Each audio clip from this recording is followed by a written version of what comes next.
निजीकरण लाके, ठेका प्रथा लाके नौकरी आगे किसी को मिल भी सके उसको भी खत्म किया जा रहा है। और ठेका प्रथा से मजदूरों का, गरीबों का, जो मेहनत करते हैं उनका खून चूसा जा रहा है। अगर ईवीएम की लड़ाई को ईमानदारी के साथ नहीं लड़ा गया और ईवीएम को इस देश से खत्म नहीं किया गया तो आप पेंशन तो छोड़िए, अगर ये जिंदा भी रह जाएं तो भी आप मुझे बता देना। जो नेता है वो एमएलए हो, वो एमपी हो, वो मंत्री हो, वो जितनी बार एमएलए रहेगा, एमपी रहेगा, मंत्री रहेगा, उतनी ही बार की उसकी पेंशन मिला के दी जाएगी। मतलब एक तरफ तो नेता जो हैं 4-4, 6-6 बार की पेंशन ले रहे हैं, 6-6 पेंशन ले रहे हैं, और एक तरफ जो व्यक्ति इतने साल नौकरी करता है आप उसको जो उसकी पेंशन, उसका हक है वो भी नहीं दे रहे हैं।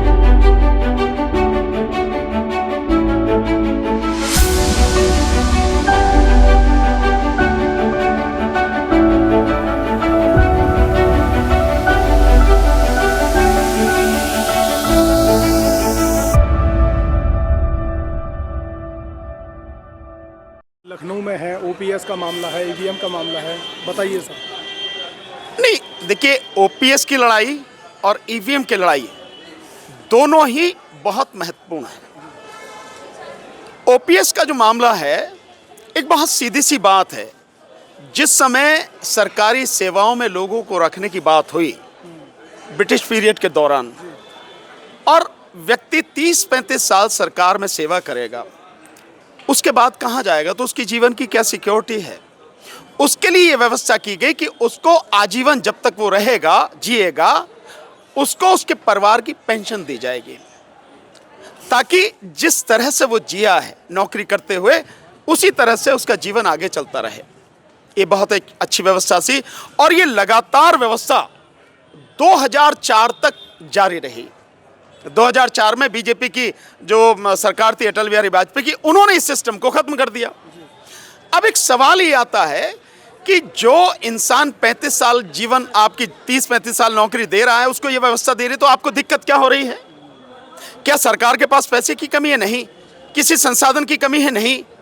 और इसके साथ साथ आप कंपेयर करके देखिए कि जो नेता है वो एमएलए हो, वो एमपी हो, वो मंत्री हो, वो जितनी बार एमएलए रहेगा, एमपी रहेगा, मंत्री रहेगा, उतनी ही बार की उसकी पेंशन मिला के दी जाएगी। मतलब एक तरफ तो नेता जो है 4-4, 6-6 बार की पेंशन ले रहे हैं, 6-6 पेंशन ले रहे हैं, और एक तरफ जो व्यक्ति इतने साल नौकरी करता है आप उसको जो उसकी पेंशन, उसका हक है वो भी नहीं दे रहे हैं। तो ये लड़ाई बिल्कुल जेन्युइन लड़ाई है और लाखों करोड़ों लोगों के हक की लड़ाई है। इन्हें इनका हक मिले, हम लोग इसके लिए पूरी ताकत लगाएंगे। लेकिन इन समय जो देश में लड़ाई है वो सबसे बड़ी लड़ाई है ईवीएम की लड़ाई। अगर ईवीएम की लड़ाई को ईमानदारी के साथ नहीं लड़ा गया और ईवीएम को इस देश से खत्म नहीं किया गया तो आप पेंशन तो छोड़िए, अगर ये जिंदा भी रह जाएं तो भी आप मुझे बता देना। अगर ईवीएम हटेगी तो ये सरकार जाएगी, और ये सरकार जाएगी तभी ओल्ड पेंशन स्कीम भी लागू होगी, तभी लोगों को एजुकेशन मिलेगी, तभी लोगों को रोजगार मिलेगा, तभी लोगों को स्वास्थ्य सुविधाएं मिलेंगी, जीने का हक मिलेगा। अन्यथा इस सरकार ने सब कुछ लूट कर रख लिया है। मतलब आप इसमें जो कह रहा हूं बात, उसको इस गहराई से समझिए। एक तरफ इनको पेंशन नहीं है, देश के बच्चों की शिक्षा को छीना जा रहा है, निजीकरण किया जा रहा है, रोजगार पूरी तरह से खत्म किए जा रहे हैं, प्राइवेटाइजेशन यानी निजीकरण लाके, ठेका प्रथा लाके नौकरी आगे किसी को मिल भी सके उसको भी खत्म किया जा रहा है। और ठेका प्रथा से मजदूरों का, गरीबों का, जो मेहनत करते हैं उनका खून चूसा जा रहा है। कैसे खून चूसा जा रहा है? जिसको भी ठेके पर रखा जा रहा है उसके नाम से पैसे तो उतने ही लिया जा रहे हैं जो एक काम के होने चाहिए।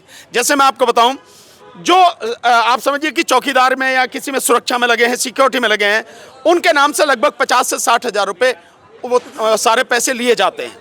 उन्हें कितना दिया जाता है?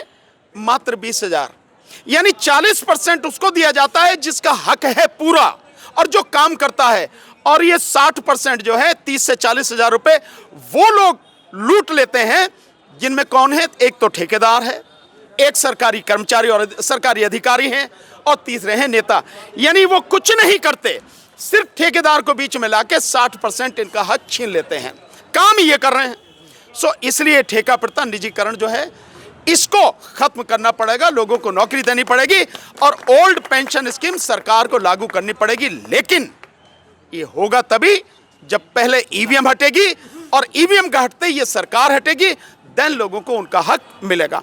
हम अंतिम सांस तक ओपीएस के जितने साथी हैं इनको इनका हक मिले, पूरा हक मिले, उसके लिए इनके साथ कंधे से कंधा, कदम से कदम मिलाकर साथ देंगे, लड़ेंगे इनके लिए। Thank you. देखते रहिए नीलकमल टीवी। आपको अगर हमारा वीडियो अच्छा लगता है तो हमारे चैनल को सब्सक्राइब करिए, वीडियो को लाइक करिए, शेयर करिए। धन्यवाद।